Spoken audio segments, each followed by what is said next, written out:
a live porque eu devo ter falado alguma coisa, ou o pastor Rodrigo falou alguma coisa, ou o Gesta falou alguma coisa, não sei. A culpa sempre é do Adventista. Não, eu tinha... A culpa é do Adventista. Eu concordo, não, tô Eu brincando, tinha uma tô brincando. revelação pra falar, mas aí caiu, não vou mais falar a revelação. Não, revela aí, fala aí. Não, mas é que eu quero guardar sexta, sábado e domingo, igual os deputados. Meu sonho não é só sábado. Eu sonho não. por um Brasil, um mundo que eu posso guardar o quinta, Também eu sexta, gostaria, sábado, vou ser domingo. sincero. Sexta, como sábado, adventista. domingo, no mínimo, assim, mas aí esperar Jesus voltar, que aí... Muçulmano, judeu... aí eu já compro toda a religião abraâmica.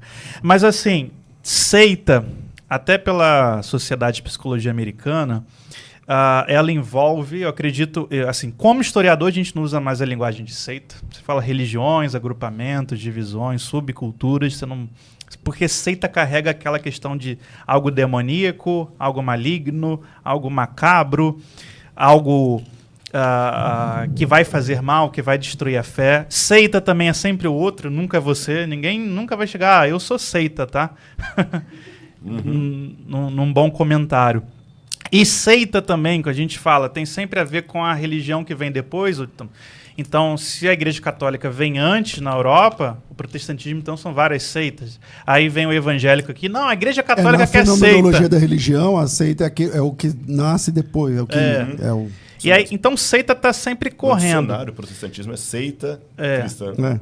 E até quando você pega a linguagem teológica europeia, ela fala seita reformada, seita luterana, ela trabalha assim, mas sem a conotação negativa. Da pecha negativa. Mas assim, pegando a sociedade de psicologia e pegando também um pedacinho da sociologia da religião, seita envolve abuso emocional, abuso físico, controle de uma liderança sociopata, psicopata.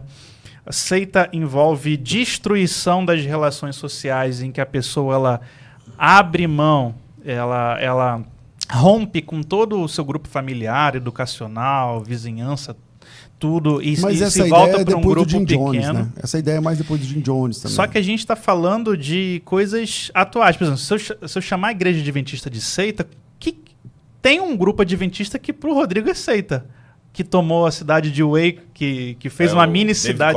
Os Davidianos.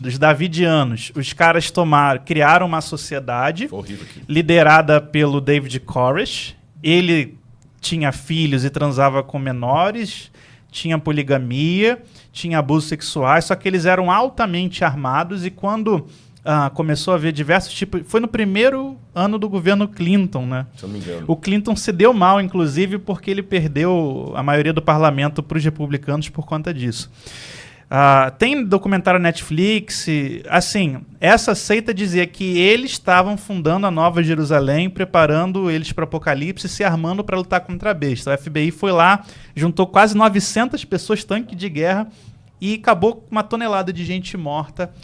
E durante os conflitos, tiro, bomba, incêndio que teve, durou muito tempo esse cerco. O FBI cercou, trouxe gente da Guarda Nacional, do Exército. E morreu muita gente. Jim Jones. Você tem agora na África, não sei se foi no Quênia, que era a igreja das Boas Novas, International Tem um pastor Church. desses que está com esse Magnitsky em cima dele. Tem um pastor, acho que da América Central. Esse pastor africano, ele obrigou todo mundo a jejuar até Jesus voltar. E todo mundo morreu de fome, inclusive as crianças das famílias da igreja. Então, quando eu falo de seita, eu costumo utilizar nesse modelo de grupos que se isolam da sociedade, criam seu próprio grupo e ali tem abuso sexual, meninos de Deus. Você está na abordagem do historiador, né? E a gente está na abordagem do teólogo. Abuso psicológico, emocional. Mas não é uma abordagem bíblica. E tudo é teológico, porque é uma abordagem eles... teológica, não é uma abordagem bíblica. Esse é o ponto. Quando você fala assim, mostra o texto, a crítica que eu faço à abordagem apologética de seita hoje, que não é uma abordagem bíblica. É uma abordagem teológica construída, porque até a palavra seita na Bíblia não tem sentido. Então, quando você fala assim, mostra o texto, mostra no texto essa fundamentação bíblica para a apologética de hoje, para chamar isso aqui é seita, aquele ali é seita. Então, por exemplo, eu posso dizer para você na Bíblia a falta de textos para dizer que a marca da besta é a guarda do domingo. Não tem texto. Não. É uma percepção teológica. Não, mas se você for olhar... por isso que eu falei, vamos marcar um dia aqui que eu vou te mostrar na Bíblia. A Trindade, se você olhar sistematizada como ela está, eu enxergo a Trindade na Bíblia. Eu enxergo. Mas alguém pode falar assim, cadê a própria palavra trindade na Bíblia? Homozios. Homozios. Não está também. E aí algumas pessoas sequestram a ortodoxia para si, e o que não incomoda, ele tolera. O que não incomoda, ele desce o sarrafo. Mas o que eu acho interessante seria... o que eu estou falando nunca vai acontecer, mas a gente abrir mão de determinados vocabulários, porque seita tem no Brasil. Tem grupos já se isolando, já vivendo em comunidade no meio do mato, praticando poligamia, fazendo coisas terríveis. E quando a gente chama qualquer igreja, Deus é amor, congregação cristã, adventista de seita, a gente literalmente está jogando eles num campo que é abominável nas ciências sociais, nas ciências de psicologia. Então a gente tem que tomar muito cuidado com esse tipo de vocabulário, apesar de discordar, apesar de achar heresia nessas denominações. Mas, por exemplo, eu sou batista. Para mim, batizar criança é uma heresia absurda. E eu vou chegar um presbiteriano aqui e vou falar, você é um herege de uma seita e vai para o Seu batismo não é válido. Não, posso até falar, porque na minha igreja rebatizava. Isso, a gente também. Aliás, na verdade, as igrejas que batizam por aspersão são rebatizadas. Né? Anabatista, né? Então, acho que a gente precisa dar um passo a mais, sabe? De inteligência, de saúde emocional, maturidade, até para aprender. A própria igreja adventista, o Rodrigo é uma voz dela. É uma autoridade intelectual da igreja adventista. Ele está dando esse passo de reconhecer outros protestantes, outros cristãos como irmãos, de reconhecer a salvação deles. Por que a gente não pode dar um passo em direção à igreja adventista? E eu não estou dando passo sozinho. Sim. Se a opinião do Rodrigo fosse só do Rodrigo, eu não estaria trabalhando na igreja adventista até hoje. É só fazer uma matemática. Eles já teriam me tirado lá atrás. Sim, não teria feito museu, né? Não teria feito museu, não teria participado de outro. No primeiro, já vinha uma... Você não é mais, você não pode mais. E a gente precisa fazer um esforço de nos afastar, aí sim, desses haters profissionais, mesmo sendo pastores, mesmo dizendo-se teólogos, que atacam todo mundo, que querem criar suas próprias seitas. Porque eles montam páginas na internet e criam... Essa fala sua, Gesta, e essa do pastor Rodrigo é o seguinte. Eu nunca... Bom... Eu devo ter errado já nisso, né? Mas nunca foi intencional, pelo menos. Eu nunca quis ser uma pessoa, sabe, reativa, que fica pegando um corte da pessoa e dali fazendo uma teologia e de ficar condenando a pessoa e tal.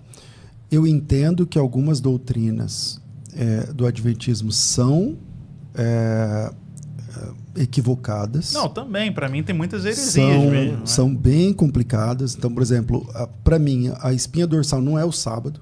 O problema maior do Adventismo Sétimo Dia, na minha opinião, é o que acontece depois do grande desapontamento.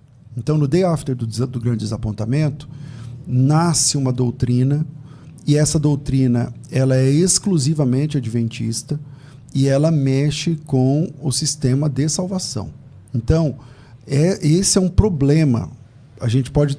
Aí fica meu convite. Vamos discutir isso também, por exemplo. Doutrina do santuário. Que é a doutrina do santuário. Para o adventista, o pai e o filho agora estão deliberando sobre a salvação das pessoas, começando em Adão. E quando terminar esse juízo, é a volta de Jesus. Entende? Então... eu não acho coerente, não acho bíblico, não tem documentação, não tem nada. Então, isso é um problema. Agora, isso não me dá direito de desmerecer pessoas ou de ser, sabe, jactancioso, panfletário, ou reativo. Hater, né? Ódio puro. Hater. Ódio puro. Eu acho que o cristão não pode ser hater. O apologista não pode ser hater. Primeiro, que a palavra apologia significa defesa e não ataque. Por isso que eu falei, não é cortando a orelha de mal. Imagina se o Agostinho fosse hater dos montanistas, eles nunca teriam se integrado de novo na igreja. Então, vamos lá, você que está estudando teologia, quer se formar em apologética, não é porque a FTB tem curso de apologética que eu estou falando isso. Apologética ou apologia é defesa, não é ataque. Quando você sai dando tiro para todo lado, pegando cortes, fazendo reacts, não sei o que e tal, atacando as pessoas, zombando, por mais eu não vou falar agora do adventismo, mas por mais esdrúxulo que seja a fé da Nós temos pessoa, maus exemplos no adventismo é a também. fé da pessoa. Claro. Então você tem aqui no Brasil a Igreja Apostólica da Santa Vó Rosa. Você conhece? De criança, de ouvir no rádio. Ok, a criança, sim, programa de ouvir no Hora rádio. Milagrosa. Hora Milagrosa, no Ok, rádio. é uma doutrina teologicamente esdrúxula, porque ela é o Espírito Santo na cabeça desse pessoal. Então, quando você vai orar, você ora em nome do Pai, do Filho e do Espírito Santo, que é a Vó Rosa, da Virgem Santíssima e agora do Santo Irmão Aldo. Toda oração tem que ser assim. Então, por mais esdrúxulo que seja a fé, como esta, a pessoa não merece ser desrespeitosa. Eu não posso ser descortês com essa pessoa falando, peraí, vamos conversar à luz dessa sua ideia. Por que o irmão Aldo é essa pessoa? Por que você entende que a Vó Rosa é o Espírito Santo? Vamos teologar sobre isso. Essa tem sido a minha posição. Então, nesse ponto, eu não acho que a apologética deve ser descortês, o apologista não pode ser descortês, não pode ser reativo, não pode ser hater. Hater e cristão não combinam. Porque o cristão, ele ama. E hater é o odiador, é aquele que odeia. Entende? Então, essa é a minha posição. Entendo que o adventismo... 1 João, né? Se você João. Não eu ama, entendo você não conhece a Deus. Eu entendo que o adventismo tem problemas seríssimos na sua doutrina. Estou disposto a conversar a hora que for, aonde for. Não sei se eu tenho competência técnica para isso tudo, mas estou disposto a conversar. Sem nenhuma bajulação. O único ponto que para mim é uma seita assim, mas eu não tenho que desmerecer as pessoas. O único ponto que eu entendo e respeito é que você ainda não me considera irmão, é que isso que é o ponto nó para mim. Por que a doutrina do santuário, não precisa responder agora, a gente pode até dedicar mais tempo, a doutrina do santuário, do sábado, qualquer divergência do adventismo, é pior do que a soteriologia calvinista, que você falou determinismo, você foi até... Eu te respondo agora, porque assim... O determinismo você chama de irmão, o assim, Rodrigo não pode chamar de irmão. Vamos lá, na sintonia fina, o calvinista tem o calvinismo supralapsariano e infralapsariano. Você está familiarizado com isso, não? Sim, okay. Mas o pessoal não está. Igual eu expliquei aquela hora, eu acho que é bom... Tá, verdade. Então vamos lá. O supralapsariano, ele entende que Deus determinou, inclusive, o lapso. Inclusive a queda. A queda de Adão foi determinada por Deus. Deus está por trás, no fim, da queda, do pecado, não sei o que lá. Ok, esse é o calvinista supralapsariano. Para o qual subscreve, por exemplo, eu imagino que o reverendo Augusto Nicodemos, talvez. Parece que ele é supralapsariano. Diferente do reverendo Hernandes Dias Lopes, que é infra. O infra entende diferente, mas tudo bem. Mas dentro do calvinismo, supra ou infra, eles não se consideram deterministas. O que eu acho uma contradição de termos. Porque o determinismo é, por definição, a ideia de que Deus determinou tudo. O jogo é de cartas marcadas. Então, a pessoa já nasce salva e perdida. Está acontecendo um estupro nesse momento em algum lugar? É porque Deus quis. Deus quis. Deus quis não. Deus determinou. Determinou mais. Um grupo grande decretou. Que é determinista. Deus decretou aquilo. Para mim, isso não combina com o caráter de Deus. Ok? E é a maior prova que vai ter juízo final. Se vai ter juízo final, as pessoas serão julgadas pelo que elas fizeram. Deus é incoerente. Então, não dá. Agora... por que é diferente? Porque dentro do calvinismo, nem todo calvinismo é supralapsariano. E a ideia é no ordo salutes. O sistema salvífico é o mesmo, mas um vai dizer assim, mas o decreto está na Bíblia? Tá. A eleição está na Bíblia? Tá. E porque a Bíblia trata da eleição. Está na Bíblia? Tá. Ok. Então a visão das pessoas sobre a eleição é essa. A visão das pessoas sobre o decreto é essa. Essa é a polêmica do calvinismo versus arminianismo. Diferente do adventismo, que apresenta uma doutrina que só eles têm essa doutrina. Ninguém mais tem a doutrina do santuário. Essa doutrina é só os presbiterianos que têm os ramos que vieram deles. Porque a predestinação de Agostinho não tem nada a ver com a do presbiteriano. Isso é verdade. Mas outra questão que eu vou te falar outros também. predestinistas não, na mas história da igreja. Depende... O Agostinho está no 4º século. Sim, mas é bem diferente. É a mesma coisa pegar a doutrina da Trindade de Santo Agostinho e falar que é a mesma nossa. Assim, só para os calvinistas não ficarem chateados... Gente, é só um exemplo. Viu? Isso aí nem é no calvinismo em si. Isso aí é no gomarismo, né? Qual é o grande decreto da eleição? Gomaros fala. O grande decreto da eleição é que Deus determinou a fé para que as pessoas fossem salvas. E tirou a fé de quem iria para o inferno. E Armínio, no mesmo corredor, ensinava o contrário, que o grande decreto da eleição é Deus ter enviado seu filho para morrer pela humanidade. Né? Antes dessa sistematização de Beza e da Universidade de Genebra do calvinismo, você tinha uma ampla consecução de pensamentos. Por isso que a gente fala que Armínio ele vem de uma linha reformada também, mas discordou dessa sistematização de Beza para frente dentro da Universidade de Leiden. Era um problema de professores que se detestavam e que geraram arminianismo e calvinismo. Só para também dizer que o calvinismo é o que a igreja presbiteriana ela é antes do calvinismo. Né? Knox. Sim, John Knox. Né? Genebra. E Zwinglio é reformado e gera os zwinglianos e não é calvinismo. E você tem o calvinismo. Mas eles só para o pessoal, só para definir melhor. Né? Enfim. Mas de qualquer maneira, eu respeito, mas ainda de coração aberto, que você é uma pessoa que eu admiro muito, inclusive espiritualmente. Eu fico triste, isso eu oro a Deus no seu programa, para que um dia você pode falar, Rodrigo, você é meu irmão. Porque por mais que você explique os termos teológicos, não, porque é o ordo salute, não sei o quê, no frigir dos ovos, para quem é leigo, bem claro é o seguinte: você escolhe que heresia você é simpático e que heresia você não aceita. Porque se tudo é heresia, mas você também, o mesmo... Rodrigo. Não, claro, mas todos nós estamos juntos. É. Só que a diferença, como você falou da diferença, é que eu consigo olhar para um presbiteriano desse bem determinista, que crê numa heresia, e sem nenhuma preso confessional, falar com ele assim, você é meu irmão. Mas você e muitos... E por que eu não posso pregar na sua igreja? Boa pergunta. Por quê? Em primeiro lugar, a Igreja Adventista já está abrindo muito para muitas pessoas pregarem. Tá certo? Está abrindo muito para muitas pessoas pregarem. Agora, o sermão do sábado de manhã... Peraí, repete. A Igreja Adventista já está abrindo para muitas pessoas. De outras denominações pregarem? Sim, eu vou dar um exemplo para você. Marcos Erbelin. Não pregado, falando aí para o púlpito, no culto e tudo. Você sabe que não é a mesma coisa. Não, Marcos Erbelin vai lá. Tudo bem, mas você também discordou de mim. Que é um grande cientista, Sim, que é... Você também discordou de mim, mas tudo bem, não tem problema. Se eu for olhar por esse lado aí, você falou que você prega em várias igrejas presbiterianas, você me falou isso uma vez. Mas eu, por exemplo, já preguei em várias Assembleias de Deus, já preguei em várias... Mas presbiteriano não me chama. Porque eles são mais... fechados. É aí questão dos usos e costumes da igreja, das normas, não só de roupas, das normas da igreja. Inclusive, eu fui convidado quarta passada agora para agora depende em qual presbiteriana, né? Que tem a presbiteriana do Brasil, tem vários ali, né? Tudo bem. Tem, por exemplo, eu também nunca vou ser chamado para falar nos Gideões Internacionais. Olha que pode acontecer. Gideões Missionários. Desculpa, falei bobagem.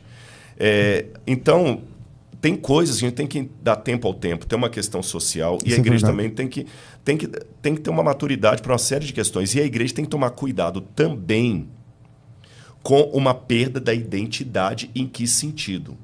Se eu começar agora a aceitar um monte de adventista que não guarda o sábado, deixou de ser igreja adventista. Mas aí não é nem questão de estar certo o sábado, está errado. É uma questão de incoerência. Mas se eu começar a aceitar pessoas que são batizadas por aspersão... Mas aí que está a incoerência. A salvação nunca esteve no guarda no sábado. Porque se é isso, é uma obra. A salvação é na pessoa de Jesus Cristo. Mas eu te fiz uma pergunta e você não me respondeu. Repete, então. Imagem e escultura. Não me lembro. O que tem? A salvação está em imagem e escultura? Se a imagem salva? É essa não. Se o mandamento não farás para ti imagem e escultura, ele salva? Perde a salvação. Perde a salvação? É que assim... Ó, boa. A pergunta é essa, você mais uma pessoa que adora uma imagem de Maria, ela está salva ou está perdida? Segundo a Bíblia, ela está perdida. Mas não está no mesmo mandamento do sábado? Não está no mesmo mandamento do sábado. Lógico, não está na mesma lei. Aí uma coisa que uma vez eu falei, você discordou de mim, mas eu vou pedir licença para repetir isso aqui. Apocalipse capítulo 11, 19. Abriu-se o santuário de Deus que se acha no céu e foi vista a Arca da Aliança no seu santuário. A Arca da Aliança são os 10 mandamentos. E dentro desse capítulo, para falar em termos hermenêuticos, você tem muita ênfase da lei ali, porque fala, João vê a Arca da Aliança, 3 ou 4 versículos para cima, aqui está a perseverança dos santos, os que guardam os mandamentos de Deus e a fé em Jesus. Depois, repete de novo, aqui está os que guardam os mandamentos de Deus. Ele viu a Arca da Aliança.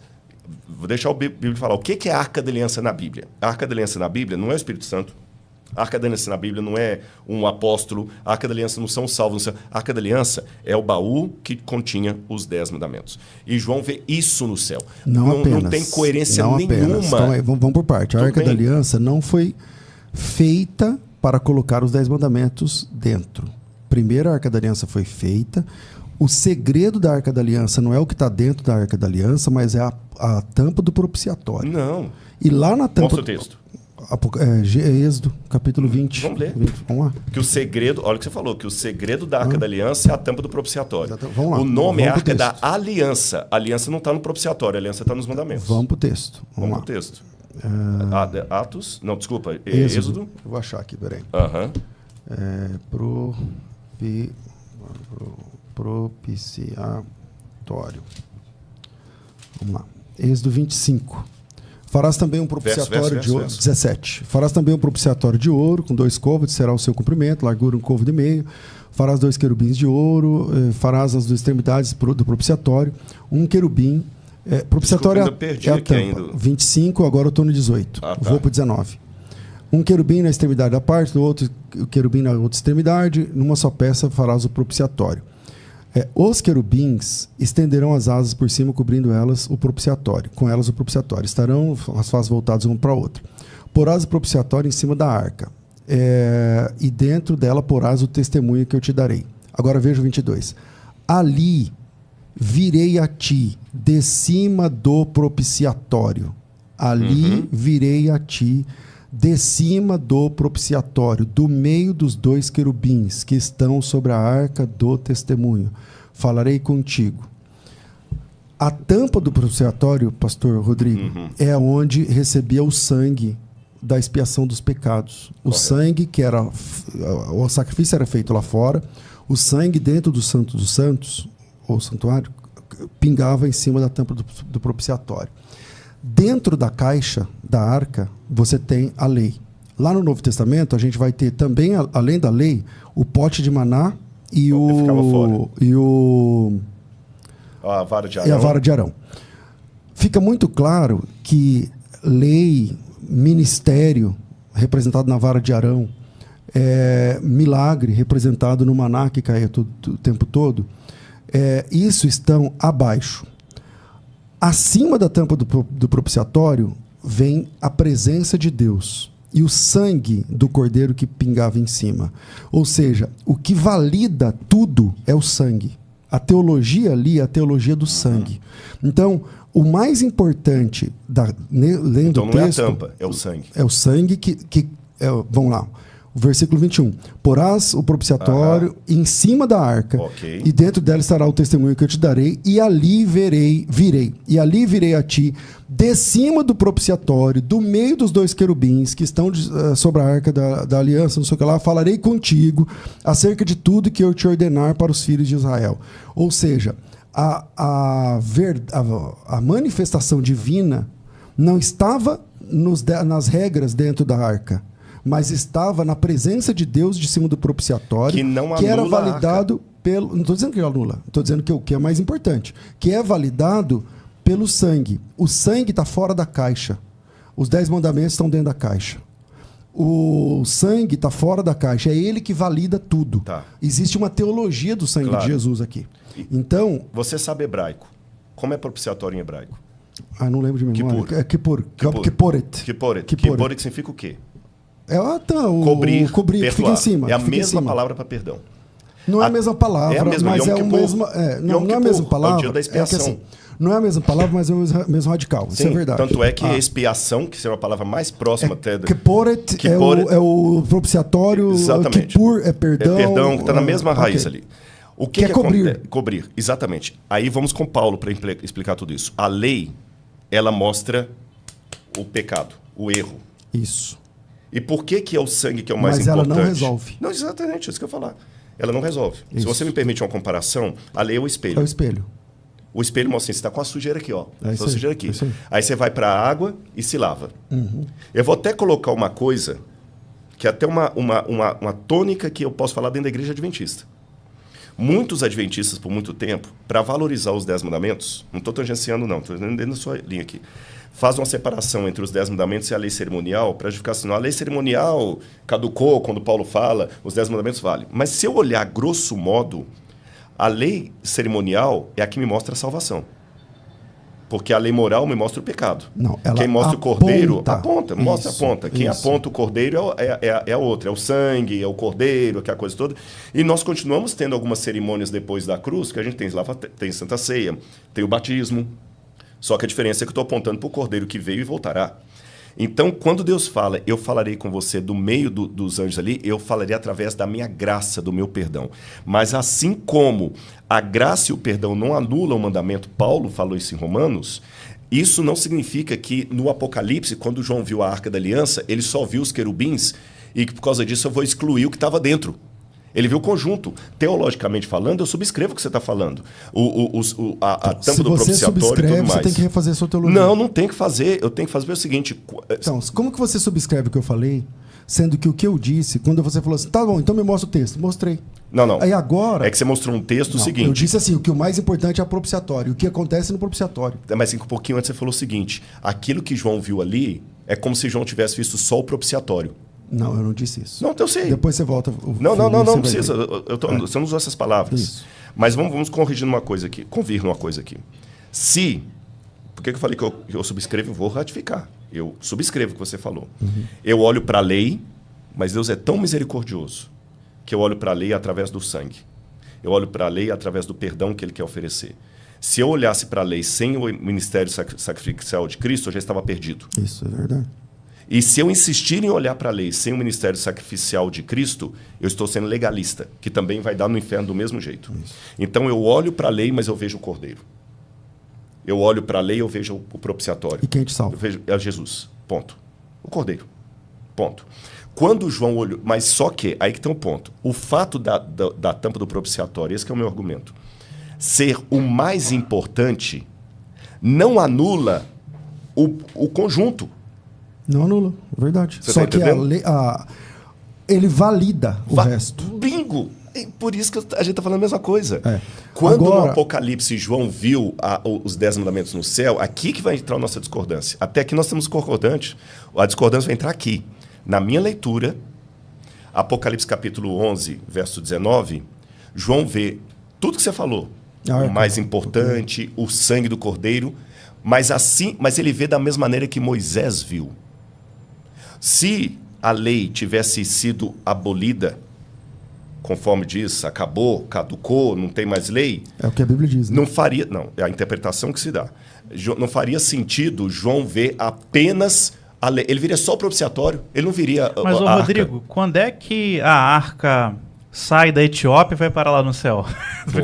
Boa. Então, mas peraí, quando eu falei assim... Na verdade, ela está nos Estados Unidos e Indiana Jones já provou isso. Não, os etíopes estão lá com ela. Eu tenho que fazer um vídeo para o grupo que está... Desculpa, eu estou te atrasando. Já era para ter terminado esse podcast, ó. Fica tranquilo. O podcast assim, tem que falar, né? Dá um ok para mim. Graça e paz, meus irmãos, do nosso grupo da História da Igreja. Está dando 2h e a partir de agora estão abertas as vagas para a especialização em História da Igreja, com bolsas de estudo. São 5 vagas para um grupo, 10 para outro, 10 para outro. Você já sabe como é que funciona. O link está aqui, é só clicar e fazer a sua inscrição. Valeu. Então vamos lá. Quando eu disse que é a Bíblia que diz que essa lei... Você falou caducou? Não lembro qual é a palavra. Você caducou, aboliu? Tá. Não sei. É sinônimo. Como você lida com o Hebreus 7? Porque o Hebreus 7 diz assim, considerai como era grande, esse é quem Abraão, patriarca, pagou o dízimo dos melhores espólios. Ora, os que dentre os filhos de Levi recebem um sacerdócio, tem mandamento de recolher o dízimo. Aí ele vai falar sobre o dízimo, tal. Só para a gente ganhar tempo, você conhece bem esse texto aqui. Mas o texto continua assim, se portanto a perfeição houvera sido mediante o sacerdócio levítico, pois nele baseado o povo recebeu a lei. Vou repetir. Se a perfeição veio pelo sacerdócio levítico, através do qual o povo recebeu a lei, que necessidade haveria de se levantasse outro sacerdote, segundo a ordem de Melquisedeque, que não fosse contado junto à ordem de Abraão? Pois quando se muda o sacerdócio, necessariamente há uma mudança de lei. Não é que muda o sacerdote, muda o sacerdócio. Mudança de lei. Quando muda o sacerdócio, muda a lei. A lei está aqui escrita, que o povo recebeu a lei, ele está falando do decálogo. Aí que tá. Essa é a interpretação sua. Sabe por que eu acho que não pode estar falando do decálogo? O decálogo não foi pelo ofício do levita. O decálogo foi dado através de Moisés. Moisés não era levita. Então Moisés é de qual tribo? Não importa.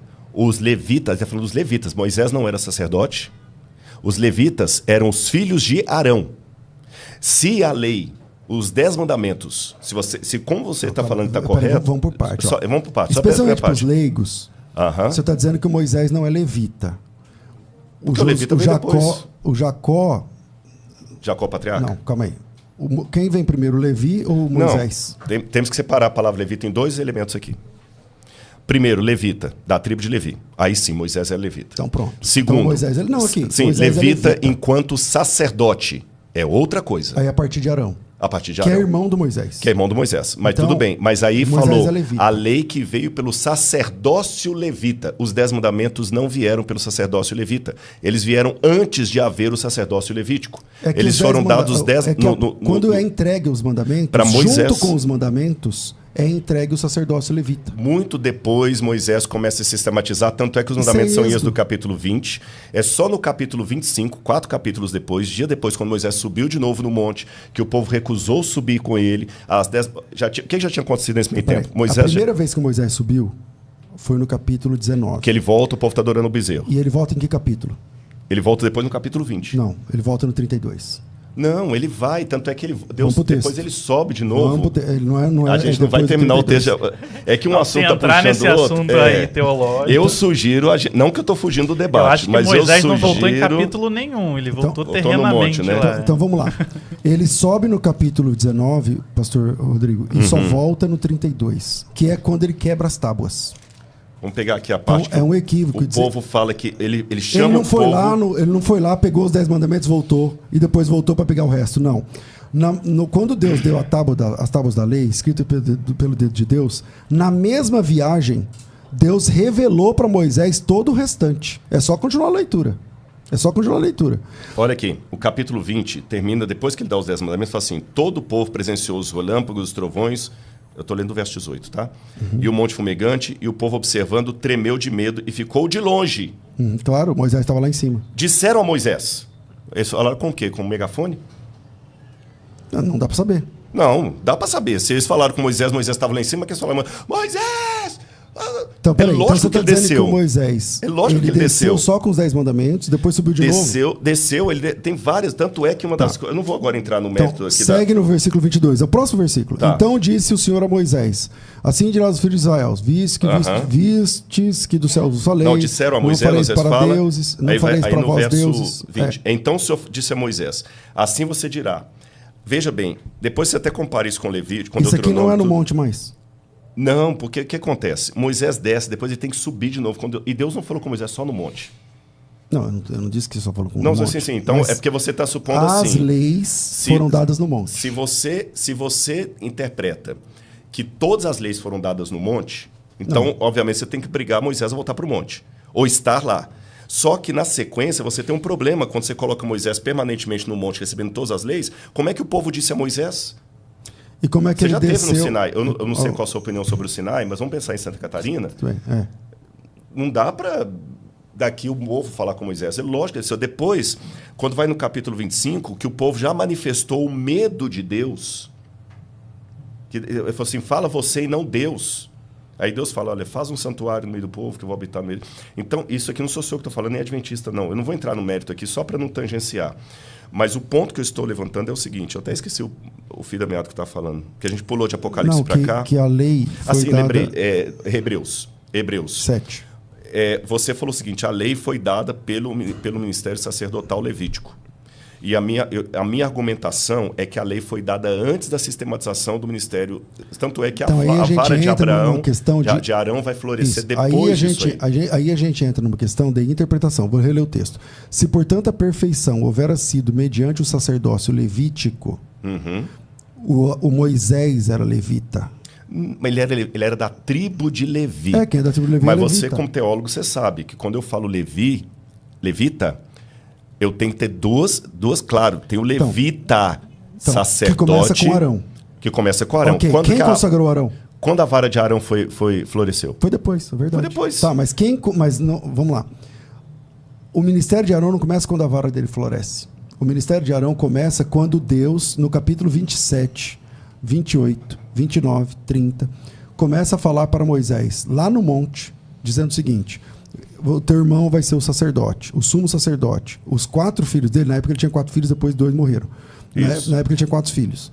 Eleazar, Tamar, não lembro os outros 2 que morreram lá. Que foram pela ira de Deus lá. Não sei se é o Finéias ou é o... Acho que é Finéias. Com Nadab e Abiú, mas Nadab e Abiú foi lá na outra história. Aí tá. Então, esses 4 serão sacerdotes. E o seu irmão vai ser o sumo sacerdote. Tudo que você está falando está depois dos 10 mandamentos. Quando Moisés desce, ele consagra o seu irmão. Então, se portanto a perfeição não haverá sido feita mediante o sacerdócio levítico, quem consagra o sacerdócio levítico é o Moisés. Sim, mas ele não é um sacerdote. Moisés. Tanto é que Moisés não é sacerdote, que Moisés não faz sacrifício, Moisés não entra no dia da expiação no Yom Kippur. E o que você entende no versículo 12? Quando se muda o sacerdócio... Muda a lei. Por quê? Aí você está falando da lei sacerdotal, da lei levítica, que ela existe também. E por que mudou a lei levítica? Óbvio, eu não mato mais sacrifício de cordeiro hoje. E digo aí, agora eu vou ser um pouco calvinista, se você me permite. Sem nenhuma ironia.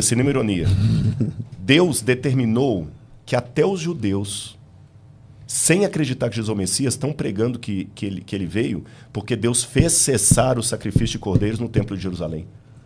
Você sabe que eles não sacrificam cordeiro mais hoje. Só galinha, mas é um grupo muito... É pequeno também. Ou seja, até Deus fala assim, olha, vocês podem aceitar que Jesus é o Messias, mas vocês vão anunciar para o mundo que ele veio. Porque o sistema sacrificial, cumprindo Daniel, aconteceu depois da morte de Jesus, quando o templo foi destruído, e nunca mais voltou até hoje.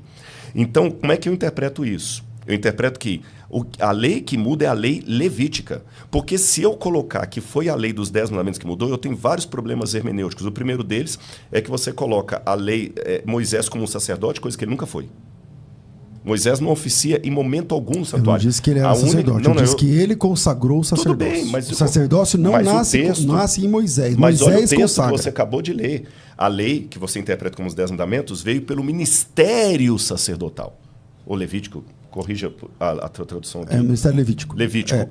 Você entendeu? Levítico. E Moisés não teve o ministério levítico. Mesmo que você argumente comigo, mas ele consagrou Arão. Consagrar Arão é diferente de ter um ministério levítico. Tá. Essa lei que veio pelo ministério levítico tem que ser uma lei quando o ministério levítico começou a funcionar. Os 10 mandamentos são anteriores a isso. E por que a Bíblia chama os 10 mandamentos de ministério da morte? Ministério da morte, por quê? Pela mesma teologia que eu falei, que eu concordo com você, que você se surpreendeu. Porque quando eu olho para a transgressão, esquece graça. Só para fazer... O que eu vejo nos 10 mandamentos? A minha morte. O meu inferno. O meu lago de fogo e enxofre de Apocalipse. Se eu hoje, guardando o sábado, tá? Foi até uma coisa que até com o Minha lá no outro debate que eu tive lá e o Ventura, que é a dificuldade do judaísmo de entender a graça, eu, Rodrigo, mesmo guardando o sábado, se eu olhar para a lei sem Jesus, eu só vejo lago de fogo e enxofre, para usar um eufemismo. Eu não vejo outra coisa. E aí não só o sábado, mas qualquer um dos mandamentos. Não adulterarás, não dirás falso testemunho, honra teu pai e tua mãe. Só isso. Essa é a questão. E o próprio Jesus falou, eu não vim destruir a lei e os profetas, eu vim para cumprir. Então, assim, aí a gente tem que... Aí eu não vou entrar nesse detalhe, senão vai dar um outro... Não vai acabar. Mas eu queria só pedir uma coisa no final desse programa, se você me permite. Eu queria, só para... Porque como o programa mostra o texto, eu fiz uma coisa inédita que eu nunca fiz. E eu fiquei tão empolgado, porque você me sugeriu esse tema, que eu até fiquei inspirado a escrever um livro sobre isso. Sobre? A apologética. Legal. Um livreto. E foi inspirado no seu convite.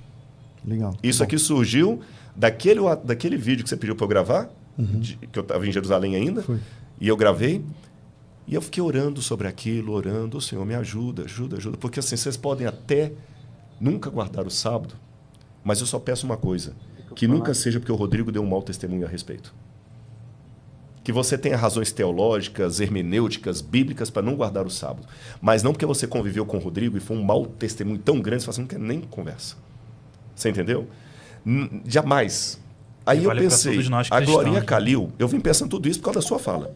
Eu gosto da Glorinha Calil. Se tinha uma mulher que eu tinha vontade de conhecer pessoalmente um dia, era ela. Porque ela é uma socialite, mas ela é fresca. E ela dava uns depoimentos assim sobre ética, muito precisos. Eu pensei, eu queria fazer uma versão Glorinha Calil, um manual de apologética. Como que seria isso aí? Aí a segunda parte da inspiração é culpa sua. Qual que é o nome desse programa? Mostra o texto. Então não pode ser de achismo. Tem que ser um mostra o texto. E eu elenquei alguns textos aqui que eu queria pedir licença para ler. À vontade. O primeiro texto que eu queria ler, e aqui eu não estou batendo no A, no B, no C, nem jogando em direta. São textos que o Rodrigo leu para ele. Para ele. 1 Pedro, capítulo 3, versículos 13 em diante. Aliás, eu vou ler só o verso 15. Pelo contrário, santifiquem a Cristo como Salvador no seu coração, estando sempre preparados para responder. No grego está mansidão. Com mansidão. No grego, na verdade, está um substantivo. Está apologia. Não está como verbo. Né? Para responder todo aquele que pedir razão da esperança que tem em vocês. Mas façam sempre isso com mansidão e temor de boa consciência. Tá certo? Esse é o primeiro texto. O outro texto que eu queria ler para vocês é 2 Timóteo 2. Eu até fiz uma colinha aqui. 2 Timóteo 2, 24. 2 Timóteo 2, 24 diz assim: o servo do Senhor não deve andar metido em brigas. Tem gente na internet que ele é especialista em treta. Ele não prega o evangelho, ele vive disso, né? Ganha. Isso é uma pena. Você entendeu? Se você falar assim, Deus é amor, ele vai arrumar um recorte desse programa aqui. Vai sair um monte. Vai sair corte colocando você contra mim e eu contra você. Exatamente. Já vai. Olha, não deve andar em brigas, mas deve ser brando para com todos, apto para ensinar, paciente, disciplinando com mansidão os que se opõem a ele. Eu estou pregando para o Rodrigo aqui, tá? Não, para mim também. Mas ele continua dizendo, na expectativa de que Deus lhes conceda que não sob o arrependimento para conhecer a verdade. Eu estou sem lente hoje porque eu estou com dificuldade. Mas também o retorno à sensatez. Então, antes de ganhar um debate e conseguir um recorte assim, Rodrigo Silva dá checkmate em gestas. Rodrigo Silva ensina César Cavalcante como interpretar o debate, porque eu sei que eu esqueci o nome que dá quando é clickbait. Eu sei que chama atenção, mas não é por aí. Você tá entendendo? Ou vice-versa, né, Che? Outro ponto aqui. 2 Coríntios, capítulo 4, versículo 2. Já estou terminando. 2 Coríntios 4, versículo 2. 2 Coríntios...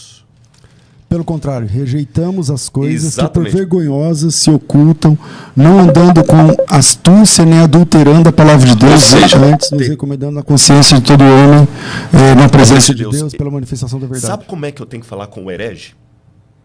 Sabe como é que eu tenho que falar? Com a mesma lágrima e o embargo da voz de uma mãe que chega em casa do trabalho e vê o filho que estava usando drogas e traficando sendo levado pela polícia. Eu concordo. Aquela mãe, ela até perde a paciência, ela vai lá no camburão, a gente vê isso na televisão, ela até bate no menino, mas é diferente de um policial espancado na delegacia. Ela bate, mas ela bate querendo assim, eu quero que você seja salvo, eu te ensinei. Então eu tenho que falar com o herege com a mesma energia de uma mãe querendo tirar um filho de uma casa pegando fogo. Fora disso não é evangelho, fora disso não é teologia, é teologismo, é arrogância. E eu não estou falando jogando ferpa para ninguém, porque o meu telhado é de vidro. César, eu sou conhecido por todo lugar que eu vou. Eu cheguei aqui no prédio, o síndico aqui veio me trazendo só a porta aqui. Eu tenho que cuidar com a vaidade, com o orgulho. Eu tenho que ter a humildade de falar assim, eu não estou fazendo propaganda não, eu mandei uma mensagem para você no privado, que até hoje eu estou pensando, eu não tive tempo de ir atrás, naquela sua ideia sobre o pecado contra o Espírito Santo. Eu não consegui, por tempo, ir atrás. Eu falei, poxa, o que o César falou... O César considera a Igreja Adventista seita, ele discorda de Ellen White, ele é muito claro em relação a isso. Mas será que eu não posso aprender com ele? Eu estou até hoje pensando naquele negócio e se eu achar mais texto, eu vou fazer um sermão daquilo. Vou dar o crédito para ficar tranquilo. Vai ser bom, vai ser bom. Você está entendendo? Mas você falou um negócio que tem vídeo meu ensinando diferente daquilo. E para terminar, eu podia ler outros textos, mas acho que eu já li o suficiente. Tem momentos que a gente tem que falar muito e dizer pouco. Então, assim... O pecado que tirou Lúcifer no céu, eu acho que isso nós três estamos de acordo, não foi o adultério. A heresia de Lúcifer não foi negar a Trindade. A heresia de Lúcifer foi o orgulho. Acho que nisso nós estamos de acordo. Sim, claro. E eu estou lendo um livro agora do pastor Murray, que eu recomendo todo mundo para ler, sobre a humildade. É um livro fininho. O pastor Murray é da época dos reavivalistas lá, do Jonathan Edwards, aquele pessoal todo lá. É um livro antigo, mas como está mexendo comigo esse livro? O pecado que... Se o orgulho conseguiu tirar um anjo da presença de Deus, o que ele não faz com um teólogo com doutorado em teologia que corre o risco de achar que é doutor em Deus ou especialista em Deus? Então, a única coisa que eu peço sim, Senhor, me dê humildade. Eu continuo adventista do sétimo dia, crendo nas 28 crenças fundamentais adventistas, mas, Senhor, dá-me humildade e amor pelo meu irmão, que ao pregar do sábado para pessoas que discordam de mim, eu possa pregar com tanto amor, convidando-os a guardar o sábado, porque é uma bênção na minha vida, e não porque eu quero ganhar o debate dele. E quando eu repreender uma heresia, que eu repreenda com o mesmo carinho de uma mãe querendo tirar um filho de uma casa pegando fogo, porque é assim que Deus quer salvar a gente. Desculpe, falei demais, mas esse é o meu coração aberto mais do que um livro que eu escrevi. Nisso nós concordamos em gênero, número e grau. Eu podia ler outros textos, mas aqui... Não, você matou já. Gesta. Obrigado, meu irmão. Vou ler um texto. Já virou então, gesta. Tá Você viu que no início pensou como gesta, agora falou gesta. Gesta. Tá todo mundo lendo o texto. Eu vou ler um texto de Santo Agostinho, que é famoso. Diz assim: ama e faz o que quiseres. Se calares, calarás com amor. Se gritares, gritarás com amor. Se corrigires, corrigirás com amor. Se perdoares, perdoarás com amor. Se tiveres o amor enraizado em ti, nenhuma coisa senão o amor serão os teus frutos. Então, acho que isso... Amém. Obrigado, Gesta. Qual que é a sua rede social, meu irmão? Professor Lucas Gesta, G-E-S-T-A. Professor Sim. Lucas Gesta, YouTube, 10 anos de aula no YouTube aí. Instagram, agora no TikTok, você me encontra então, Professor Lucas Gesta. Segue lá, veja as aulas e participe com a gente todos os dias lá postando coisa nova. Para quem está na imersão sobre história da igreja, hoje temos a última aula a partir das... Que horas? 20 8 horas? 20 horas. Daqui a pouco a gente está aí dando Daqui a pouco estamos juntos. Quase que ele atrasa para a aula dele. Exatamente. Pastor Rodrigo, obrigado pelo carinho de sempre. Você é um amigo muito querido. Obrigado. Muito obrigado mesmo. E você é um irmão muito querido. Obrigado, querido. Você sabe de coração. E eu queria que você deixasse também por onde que a pessoa te acha, o que você está fazendo. Rodrigo Silva Arqueologia, né? Acabei de voltar de La Riche agora, estamos com as escavações, tem um congresso de arqueologia que vamos ter lá no NASP, que legal. De 22 a 25 de outubro. E muito obrigado pelo carinho, que a graça de Deus esteja com todos vocês. Se quiserem visitar o nosso museu, se já foi lá, Gesta está bem-vindo, está em Engenheiro Coelho. Nas redes sociais também é mab.unasp.br. Tá? Colocar MAB lá no Instagram, você acha. Já acho. Deus abençoe a todos. Obrigado. Obrigado, pastor Rodrigo Silva, que ficou gripado nesse podcast, porque ele voltou. Já você está ficando gripado, velho. Tô. Eu estou ficando por aqui, mas a gente volta na imersão a partir das 20 horas. Tem imersão ao vivo. Bom, ao vivo para quem está inscrito, né? Lá dentro da imersão não é aberto, mas para quem não se inscreveu.